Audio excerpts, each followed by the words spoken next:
بسم اللہ الرحمن الرحیم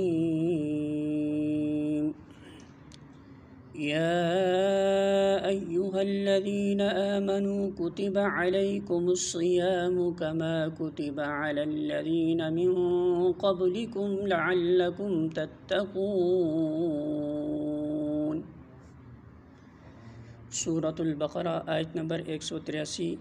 ترجمہ: اے لوگو جو ایمان لائے ہو، تم پر روزے فرض کر دیے گئے ہیں جس طرح تم سے پہلے انبیاء علیہم السلام کے پیروں پر فرض کیے گئے تھے۔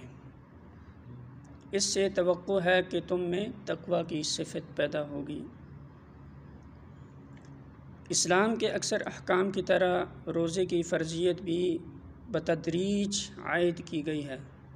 نبی صلی اللہ علیہ وسلم نے ابتدا میں مسلمانوں کو صرف ہر مہینے 3 دن کے روزے رکھنے کی ہدایت فرمائی تھی، مگر یہ روزے فرض نہ تھے۔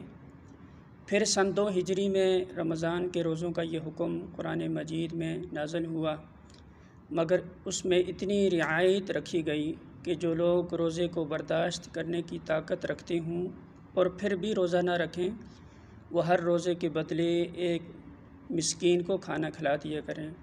بعد میں دوسرا حکم نازل ہوا اور یہ عام رعایت منسوخ کر دی گئی، لیکن مریض اور مسافر اور حاملہ یا دودھ پلانے والی عورت اور ایسے بوڑھے لوگوں کے لیے جن میں روزے کی طاقت نہ ہو، اس رعایت کو بدستور باقی رہنے دیا گیا اور انہیں حکم دیا گیا کہ بعد میں جب عذر باقی نہ رہے تو قضا کے اتنے روزے رکھ لیں جتنے رمضان میں ان سے چھوٹ گئے ہیں۔